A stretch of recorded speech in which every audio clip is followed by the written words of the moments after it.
What's going on, everybody? It's your boy Zoe with No Days Off DFS here to bring you guys a quick WNBA slate breakdown for the 2-game WNBA slate.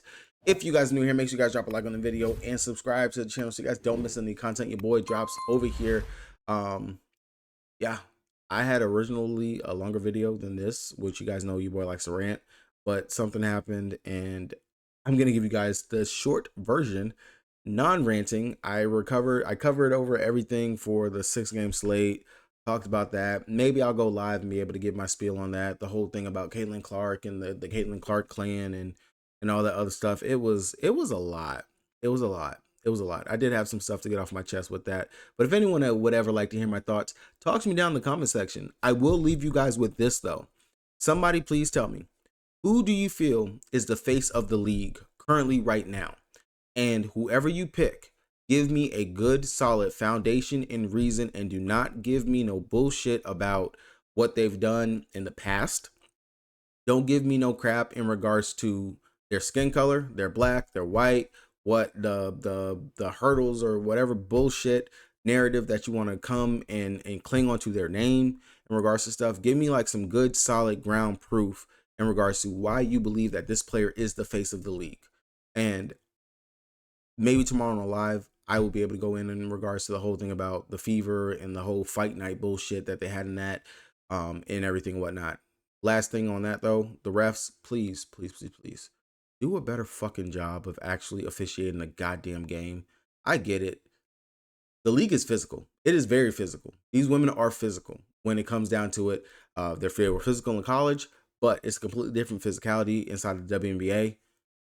Control it. Because there is control physicality, and then there is just overboard, overwhelming, somebody's going to get hurt, and then you have the shit that happened in indie type of physicality. We got to fix that stuff, man. All right, so starting out with it, Phoenix are on the back-to-back taking on New York Liberty. I would imagine, well, this is a double-digit spread, 11-point spread, 160-something total right now. I imagine that we might see maybe Clea Copper sit in this one. Sam Whitcomb, she was out tonight. That could probably go vice versa. Copper is coming back from injury. The minutes did tick up a little bit for her here in this outing. 22 minutes, 20.25 fantasy points. She's looking great. If she was to play, I would imagine she would still be limited in her minutes, like even stricter right here. Maybe play less minutes just because it is a back-to-back. 8,500, not worth it at all. We are going to be looking at, of course, the Twin Towers, the other two of this three-headed monster, Alyssa Thompson, Satu Sabally, 10-7 and 10-9. I right now am favoring Alyssa Thomas over Satu because I do believe that if New York runs that big lineup like what they ran last time versus Atlanta, Satu should have Brianna Stewart on her.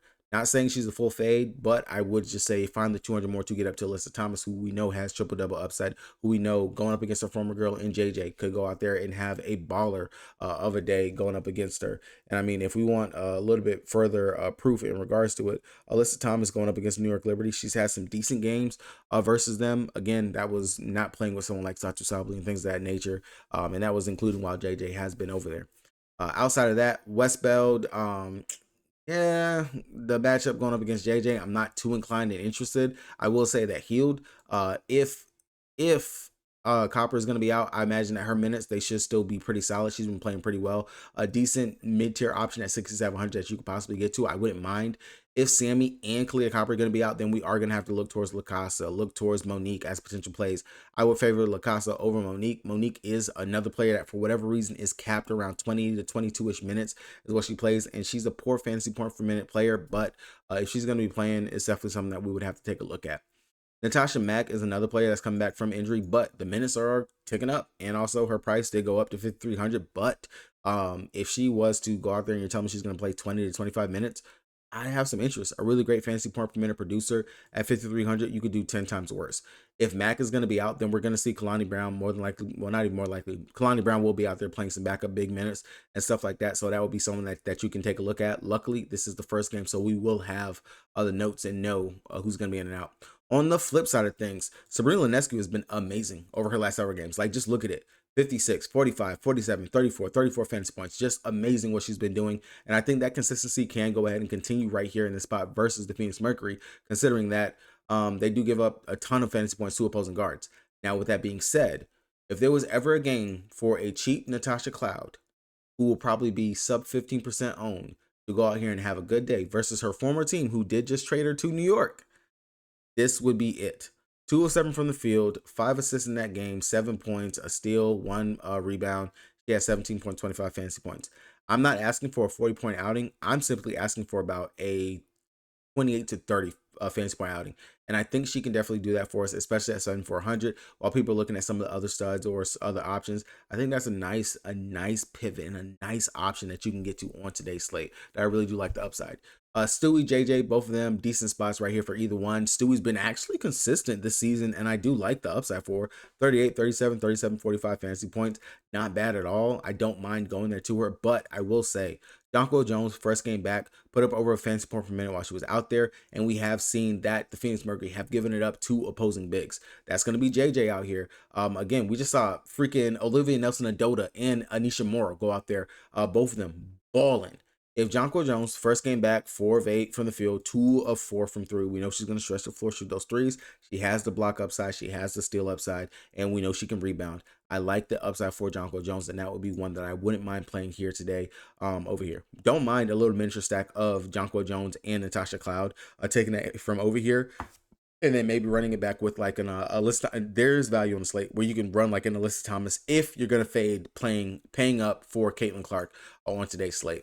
Outside of that, over here, Kennedy Burke, she's not going to start unless they move Sabally back to the bench, and you could possibly see her go ahead and start at the 3. I would have interest if she was to get the start, especially at 5,600. We know she's been able to go out there and have some pretty big games, especially when she's scoring.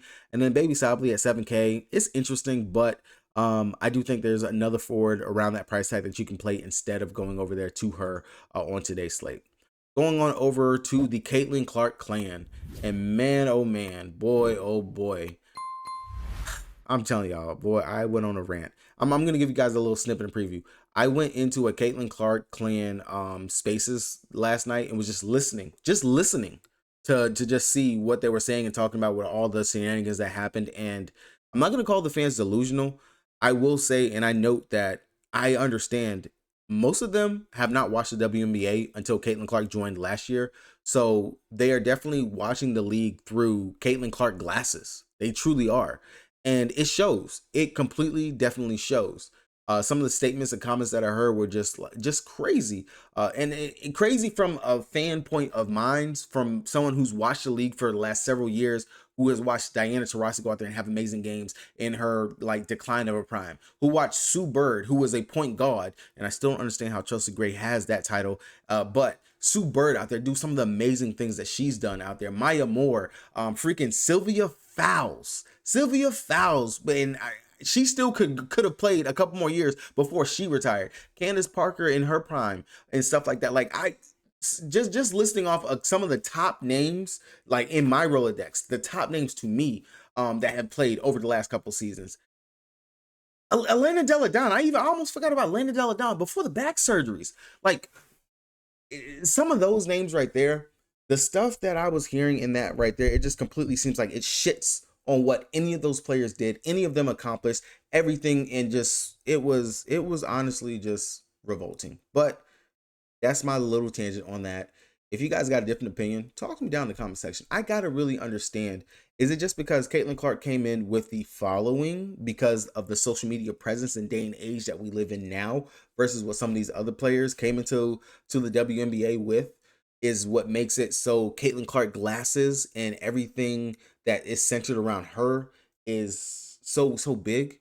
Like really, somebody clue me into that, because she's a phenomenal player. I call her the Stephen Curry of the WNBA because that's what she is. That's exactly who she reminds me of and what she is to me.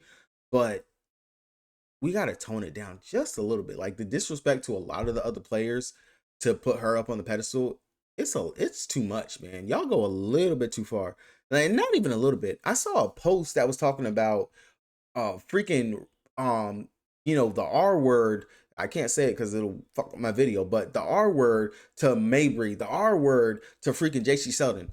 Where the fuck do we have that? Like that's not needed in this space and even in this world. Like how the hell can you say that or utter it in it's just fucking sick, bro. That's sick and disgusting. And that's not I not even hope. I know that's not the type of energy and image that Caitlyn is putting out there that you guys are attaching to her name. To her name, man. It's crazy. Anyway, Caitlin Clark 12K, she let me down last time out. Still put up over a fantasy point per minute in her 29 minutes, sitting at 12K. Definitely got to decide, are you going to pay up for that right there on today's slate? Going up against the Golden State Valkyrie, who play fast, who you can take advantage of at the guard position. We have seen multiple guards go out here and have big days. Shoot, we just saw Enrique go out there and have a phenomenal day going up against the Golden State. So Clark 12K, I can see definitely a really good upside for her here, and I don't mind clicking that name if you can find the value in a way to go ahead and fit it into your line. Aaliyah Boston, we know she plays better whenever CC's out there on the court. Back-to-back 30 fantasy point outings for her. Don't mind taking her here, especially because she'll be going up against Monique Billings, who she should be able to take advantage of. And we just saw it without Tabitha and Bentley out there in the line. Golden State, they are giving up some rebounds out there. It's definitely some upside for you to be able to go ahead and attack that and take that for them, especially at that 9,700 price tag. That's not bad. Boston was sitting up at 10K, very sure of it early in the season. Like, yeah, and what? 2 games ago, she was just 10K. So definitely something that you can potentially take advantage of right there. Kelsey Mitchell, 8,200. I don't like it. She has to definitely have just a hot scoring night for you to go ahead and get there. But I will say Natasha Howard, if you're not going to play Aaliyah Boston, Natasha Howard went out there and had a sneaky in 26 minutes, double-double, 33.5 fantasy points. I just saw the ghost of Nalissa Smith go and have a good game versus Golden State Valkyries. Natasha Howard is better than Nalissa Smith. She can go out here and do the exact same thing, maybe even better. Especially because she can give it to us also on the defensive side as well. 7,900, that's a good, nice, safe price for Natasha Howard. Outside of that, no Dewana Bonner, so Sophie Cunningham, Lexi Hull, they are going to, of course, get those minutes. Same thing with Dantas off the bench. That's another value option that you can get to and go ahead and play for the day because we know she's going to be out there.